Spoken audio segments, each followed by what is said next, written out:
स्वागत है आपका प्योर पॉलिटिक्स में। और बात हिमाचल की। हिमाचल प्रदेश में कांग्रेस राज्यसभा का चुनाव हार गई और हार से कहानी इतनी आगे बढ़ गई कि कांग्रेस हिमाचल में यानी कि उत्तर भारत के राज्य में जो इकलौती कांग्रेस की सरकार हिमाचल में है वो भी जाने के कगार पर पहुंच गई है। यानी कि राज्यसभा सीट की हार से जो बवाल शुरू हुआ वो कांग्रेस की सरकार जाने तक पहुंच गई है। तो आखिर इसके क्या कारण रहे और क्यों कांग्रेस हाईकमान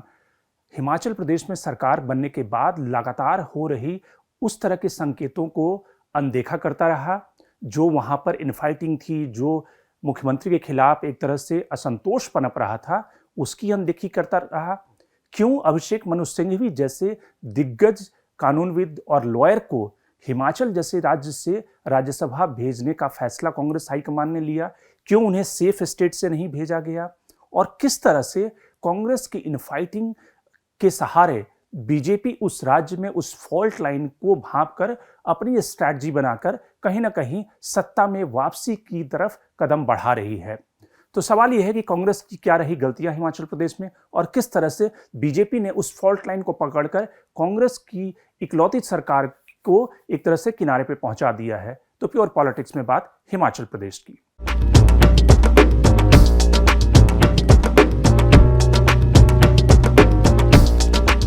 राज्यसभा के चुनाव में जो कुछ हुआ वो सबने देखा कि किस तरह से अभिषेक मनु सिंघवी की हिमाचल में हार हुई। बीजेपी जिसके पास मात्र 25 एमएलए थे, उस पार्टी ने एक ऐसे कैंडिडेट को खड़ा करके, हर्ष महाजन को खड़ा करके, जो कि वीरभद्र सिंह के काफी करीबी एक जमाने में माने जाते थे, कई बार के विधायक रहे, मंत्री भी रहे, उनको खड़ा करके जो कांग्रेस में असंतोष था उसको टैप करने की कोशिश की। और जिस पार्टी के पास 40 विधायक थे यानी कि मेजोरिटी थी, उसके 6 विधायक और साथ में जो इंडिपेंडेंट विधायक थे उन सब ने क्रॉस वोटिंग करके अभिषेक मनु सिंघवी को चुनाव में हरा दिया।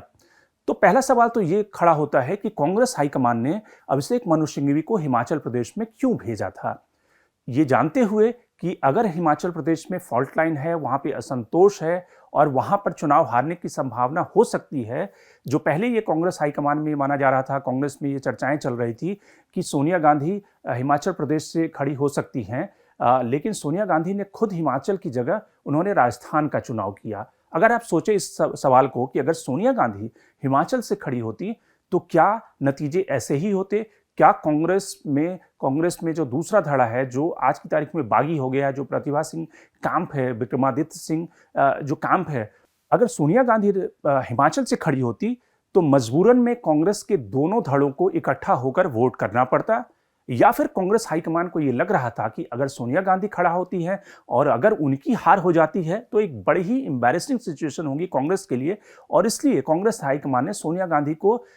एक सेफ स्टेट राजस्थान से भेजना उचित समझा और अभिषेक मनु सिंघवी को हिमाचल प्रदेश से भेजने की स्ट्रैटेजी हुई, जो कि बूमरैंग कर गया। वहां पे न केवल विपक्ष बल्कि कांग्रेस के अपने ही नेता ये आरोप लगा रहे थे कि एक बाहरी कैंडिडेट को हिमाचल प्रदेश जैसे छोटे स्टेट में जहां पे लोकल सेंटीमेंट काफी हावी होते हैं, उनको वहां से भेजा गया। लेकिन कहानी यहीं तक नहीं रुकी, कहानी इससे आगे बढ़ चुकी है, यानी हिमाचल में कांग्रेस की सरकार खतरे में है। अब सवाल ये है कि ये जो हिमाचल में और खास करके उत्तर भारत के राज्य में, राजस्थान में और छत्तीसगढ़ चुनाव हारने के बाद जो इकलौती सरकार कांग्रेस की हिमाचल प्रदेश में बची है अभी भी, वो कैसे कांग्रेस हाईकमान ने उन सारे जो संकेत थे उसको अनदेखी किया जो पिछले 1 साल में उठ रहे थे हिमाचल प्रदेश से। क्या कांग्रेस हाईकमान उस डिसकंटेंट को सॉल्व करने में, उस असंतोष को दूर करने में नाकामयाब रहा, या कांग्रेस हाईकमान के दखल के बाद भी जो उनके मुख्यमंत्री सुखविंदर सिंह सुक्खू थे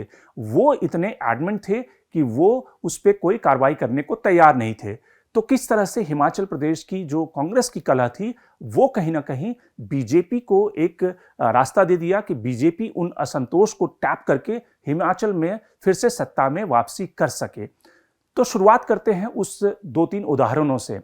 हिमाचल कांग्रेस के 2 बड़े नेता जो पिछले 1 साल से, यानी कि जो कांगड़ा इलाका है हिमाचल प्रदेश का, वहां के 2 नेता पिछले 1 साल से लगातार कांग्रेस हाईकमान से, वहां के मुख्यमंत्री से ये मांग कर रहे थे कि उनकी जो समस्याएं हैं उस पर ध्यान दिया जाए, उसको सुना जाए। वो विधायकों की अनदेखी या फिर विधायकों की नाराजगी को हल्के में लेना। अब जैसे उदाहरण के तौर पर समझते हैं कि सुजानपुर के विधायक, आप अगर देखें कि किस तरह से उन्होंने पिछले चुनाव में जब 2017 का विधानसभा चुनाव हुआ था, 2017 के विधानसभा चुनाव में उन्होंने प्रेम कुमार धूमल, जो कई बार के मुख्यमंत्री रहे, उनको चुनाव में हराया था। और प्रेम कुमार धूमल उस चुनाव में हारने की वजह से एक तरह से सत्ता से बाहर हो गए थे और उसके बाद जयराम ठाकुर का नंबर लगा और जयराम ठाकुर को मुख्यमंत्री बनाना पड़ा बीजेपी हाईकमान को। वो सुजानपुर के विधायक पिछले 1 साल से अपने इलाके की अनदेखी का सवाल उठा रहे थे। उन्होंने ये सवाल उठाया, उसके ऊपर उन्होंने चिट्ठी भी लिखी, कई बार 2 बार चिट्ठी लिखी कि किस तरह से डीजीपी, जो जयराम ठाकुर के समय में जो डीजीपी थे और उनके ऊपर एक आरोप लगा था कि वहां पे जो पेपर लीक हुए थे उसमें कहीं ना कहीं कांग्रेस उस समय जो अपोजिशन में थी, कांग्रेस ने डीजीपी के ऊपर आरोप लगाया था कि उनके कारण में पेपर लीक हुए हैं और उनकी भी संलिप्तता है और डीजीपी को हटाने की मांग की थी। जब कांग्रेस सत्ता में आ गई तो सुजानपुर के विधायक पिछले 1 साल से ये बात कह रहे थे कि डीजीपी को हटाया जाए और जो पेपर लीक कांड है उसकी इन्वेस्टिगेशन कराई जाए और दोषियों को सजा दिलाई जाए। इसके अलावा उनकी और भी ढेर सारी मांगे थी, लेकिन सुखविंदर सिंह सुक्खू जो वहां के मुख्यमंत्री बने, कांग्रेस ने उन्हें मुख्यमंत्री बनाया, उन्होंने उस सुजानपुर के विधायक की समस्याओं पर ध्यान नहीं दिया। वैसे ही दूसरे विधायक जो धर्मशाला से विधायक हैं, सुधीर शर्मा, जो कि वीरभद्र सिंह के जमाने में मंत्री भी रहे, काफी इंपॉर्टेंट पोर्टफोलियो को होल्ड करते थे, वो उनको भी कैबिनेट में इंडक्ट नहीं किया गया। ये दोनों विधायक चाहते थे कि उन्हें कैबिनेट में जगह मिले, उन्हें कैबिनेट में शामिल किया जाए, लेकिन सुखविंदर सिंह सुक्खू को ये लगता था कि जो वीरभद्र खेमा है, वीरभद्र सिंह जो 6 बार के हिमाचल के मुख्यमंत्री रहे, उनके खेमे को कैसे कमजोर किया जाए, और इसलिए उनके जो करीबी लोग थे उनको दरकिनार किया गया। उन्हें पहले तो कैबिनेट में नहीं लिया गया और जिन्हें कैबिनेट में लिया भी गया उन पे नजर रखी गई, उनके पोर्टफोलियो में काट-छांट की गई। जैसे कि सबसे बड़ा उदाहरण वीरभद्र सिंह के बेटे विक्रमादित्य, जो कैबिनेट में मंत्री थे, प्रतिभा सिंह के बेटे हैं। तो विक्रमादित्य सिंह जो कैबिनेट में उन्हें मंत्रिमंडल तो दिया गया, लेकिन जो पोर्टफोलियो थी बाद में उनसे एक पोर्टफोलियो, इंपॉर्टेंट पोर्टफोलियो ले लिया गया। उनके पोर्टफोलियो में लगातार सीएम ने हस्तक्षेप की और आज जब विक्रमादित्य सिंह ने कैबिनेट से रिजाइन किया तो उसमें उन्होंने साफ तौर से विक्रमादित्य सिंह ने एलिगेशन लगाया कि किस तरह से उन्हें ह्यूमिलिएट किया गया, किस तरह से चुनाव के पहले वीरभद्र सिंह के नाम पे मैंडेट मांगा गया था। चुनाव के जिस तरह से कैंपेनिंग जब क्लोज हो रही थी, उस दिन हिमाचल प्रदेश के बड़े अखबारों में वीरभद्र सिंह का फोटो लगाकर कांग्रेस ने वोट मांगा था, लेकिन चुनाव जीतने के बाद न केवल उन्हें ह्यूमिलिएट किया गया बल्कि 6 टाइम चीफ मिनिस्टर की एक मूर्ति को मॉल रोड पे नहीं लगाया गया कहने के बाद भी। यानी कि किस तरह से वीरभद्र सिंह को और उनके परिवार को ह्यूमिलिएट किया गया। तो एक तरह से विक्रमादित्य सिंह और प्रतिभा सिंह जो वीरभद्र सिंह की पत्नी है, उन लोगों ने खुलेआम बगावत कर दी और ये बगावत जो थी वो कांग्रेस हाईकमान से छुपी हुई नहीं थी। आप अगर देखें कि जनवरी के महीने में विक्रमादित्य सिंह जाकर रामलला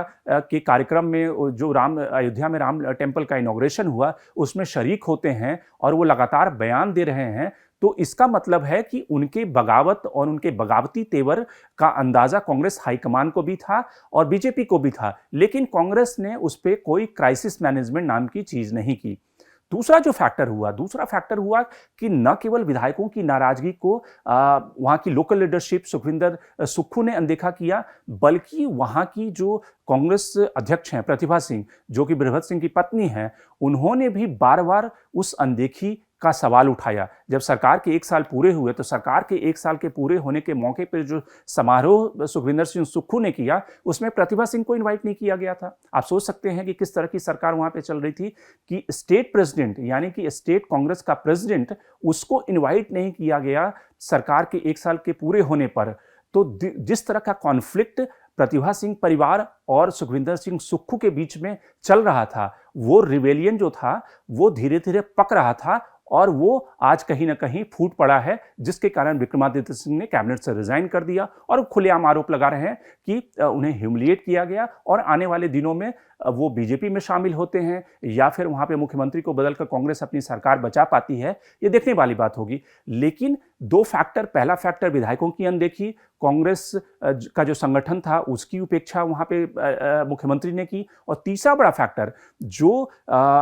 जयराम ठाकुर के रेजिम के दौरान जो डिस्ट्रिक्ट कलेक्टर अपने अपने जिलों में थे, जो अधिकारी अपने अपने जिलों में थे, जयराम ठाकुर के हटने के बाद भी सुखविंदर सिंह सुक्खू ने उनमें से ढेर को रिटेन किया। और जो लोकल कांग्रेस का एमएलए जो अधिकारियों के खिलाफ पहले कंप्लेन करता था, उनकी शिकायतें करता था, उनको हटाने की मांग करता था, अगर वही अधिकारी बने रहेंगे तो वो उनकी बात, एमएलए की बात नहीं सुनते थे, जिसके कारण जो विधायकों का जो असंतोष था वो और फूटा, वो और बढ़ा। तो ये कुछ ऐसे कारण हैं जो पिछले 1 साल से वहां पर कांग्रेस हाईकमान को साफ उसके संकेत मिल रहे थे, लेकिन कांग्रेस हाईकमान ने वो जो फॉल्ट लाइन थी उसको भरने की कोशिश नहीं की। लेकिन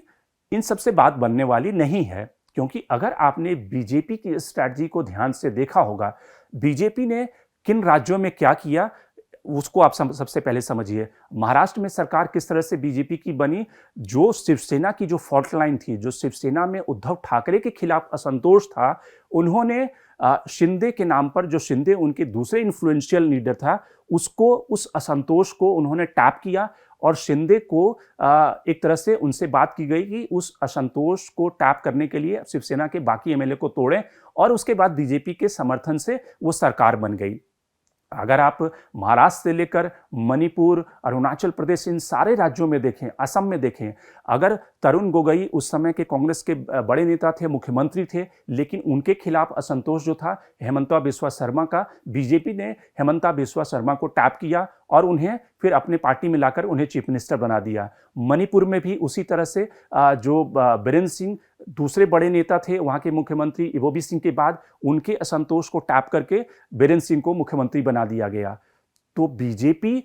इस खेल को समझ रही थी काफी दिनों से। ये सिर्फ राज्यसभा की सीट का मसला नहीं था, बल्कि जिस तरह से प्रतिभा सिंह और विक्रमादित्य सिंह का असंतोष झलक रहा था कांग्रेस की स्टेट लीडरशिप और खास करके सुखविंदर सुक्खू के खिलाफ, उस असंतोष को बीजेपी कहीं ना कहीं उसमें उस आग में घी डालने का काम कर रही थी। Shankar Animesh, the print. लेकिन आप हमारे यूट्यूब चैनल को सब्सक्राइब करना ना भूलें। अपने कमेंट्स, अपने रिएक्शन लगातार हमें भेजते रहें।